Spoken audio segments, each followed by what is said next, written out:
The thinking style and approach to action in spiritual thinking. Xiefeng. We are already aware of the ladder of thinking in life: material thinking, image thinking, associative thinking, elusive thinking, visualized thinking, taiji thinking, non-form thinking, and holographic thinking.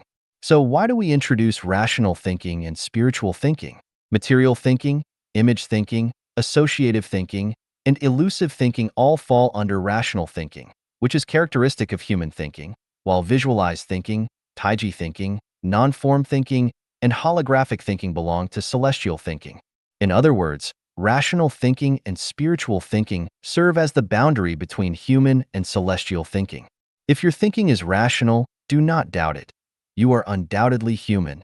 If, however, you contemplate and handle everything from the perspectives of visualization, taiji, non-form, and holography, without a doubt, you have transcended the ordinary and become celestial. Put simply, if our approach to problem-solving starts from the perspectives of materialism, imagery, association, and illusion, focusing on resolving the issues of survival such as food, clothing, shelter, transportation, and addressing life's inevitable challenges like aging, illness, and death, as well as securing respect, dignity, and a good reputation, and even aspiring to be admired or worshipped, then that is rational thinking, the thinking of humans.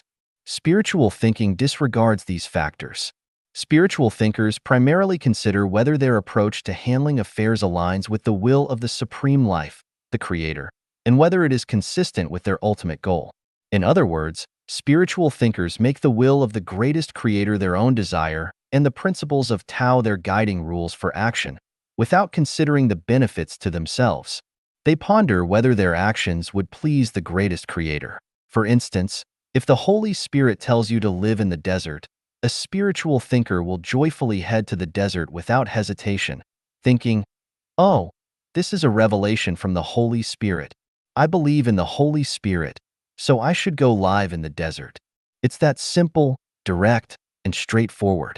However, a rational thinker would never think or act in this manner.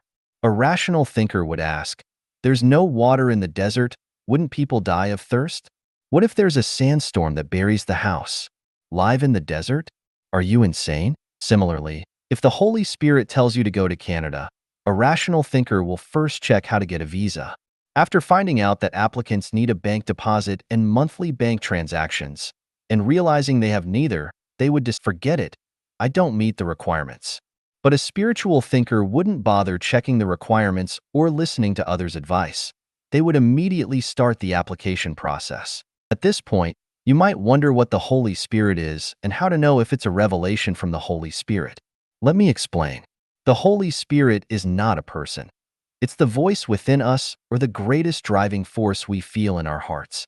This driving force must bring us joy and excitement, not pressure or fear. You might think that spiritual thinkers have simplistic minds.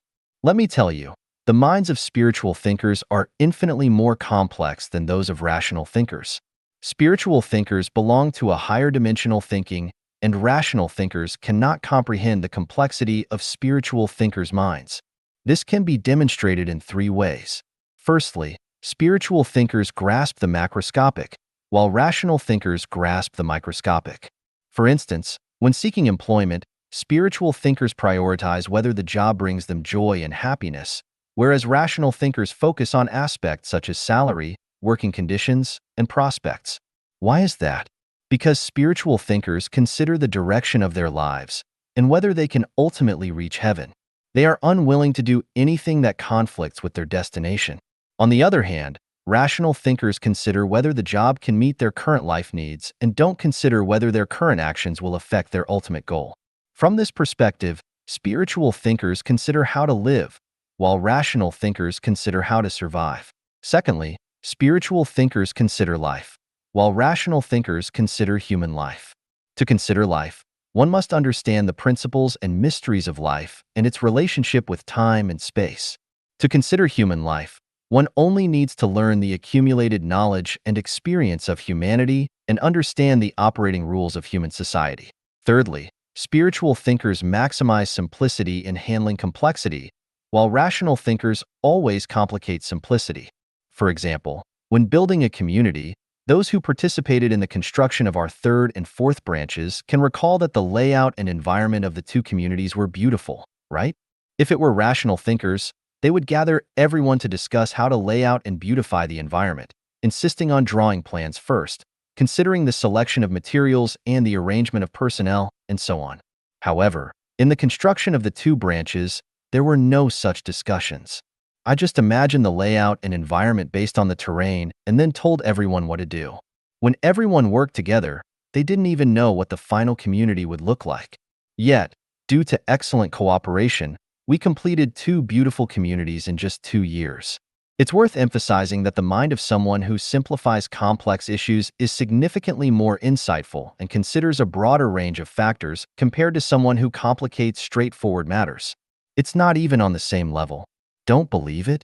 Why not attempt to simplify your own life and observe the outcomes? If you think that spiritual thinkers handle things superficially while rational thinkers are meticulous, that's a misunderstanding. For example, when building a house in a certain location, a spiritual thinker might say, just build a housey on high ground using wood and glass. It'll be good if it can last for 2 or 3 years. This would be hard for a rational thinker to accept. At the very least, they would consider the stability of the house and ensure it stands for at least 30 years, right? On the surface, the rational thinker's consideration seems entirely correct. But the crucial point is, the spiritual thinker considers that there will be a major earthquake in the location where the house is built 2 years later. Even the sturdiest house would collapse. Therefore, they suggest just doing it casually. There's no need to go to great lengths and waste financial, material, and human resources. This is something a rational thinker would never think of. So, what about life? Isn't it like building a house in an earthquake zone? Is it necessary to rack our brains and be so serious?